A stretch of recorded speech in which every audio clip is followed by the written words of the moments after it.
mae'n dipyn o job I fynd o gwmpas y bridiau yma I gyd yn y sioe fawr, ond ni yn trial yn gorau glas, mae rhaid gweud. A dwi a Brian Thomas wedi dod o'r Burgorn at yr Aberdeen Angus, achos mae yna nifer cryf iawn ohonyn nhw yma yn y sioe fawr eleni. A dyma'r Pencampwriaeth sydd â ni ar eich cyfer chi nawr. Ynddo fe, Brian? Ie.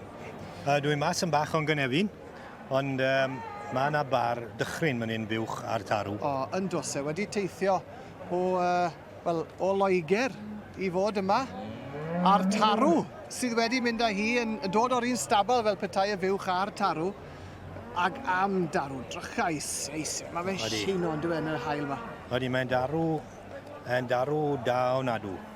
Beth dwi'n licio ond o fe yw dyw mor o seis. Mae lot o'r Aberdeens maen nhw'n rhywun mewn â gwad o Canada, maen nhw'n mynd yn goesog iawn.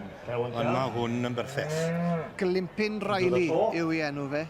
A'r fuwch hefyd yn enghraifft perffeth o'r bryd yn dweud. Mae yna ddyfnder na'n does y corff. Dwi'n meddwl lle sy'n ni'n barni. Fi'n credu mae'r fuwch wedi cael ei. Efe, pam ni, Brian?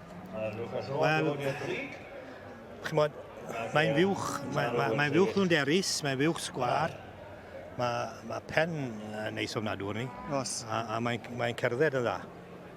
Mae'n symud, ni'n di gweld I'n symud rhyw lawer, ond welon ni ddi'n symud yn gynharach ac oedd hi werth I gweld yn dod war y teg. Beth oedden ni'n galw buwch dda I fagu tarw.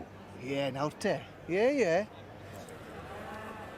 Ond war y teg i'r teulu am droi allan y fuwch ar tarw cystal yn dyfe. Dwi'n bach, o fod yn bach yn critical yn dyfe. Dwi'n bach yn siomedig ar y llo. Ie. Allai fod y magu bach gwell chi'n teimlo. Falle, ond falle fe tiwrith eto sy'n dal. Ie, wel fel yna mae lot o'r brydiau cynhenid yn dyfe. Mae nhw'n dod yn ara deg ac yn gwella wrth I nhw fynd yn hun yn dyfe. Ond llong gyfarchiadau i'r teulu.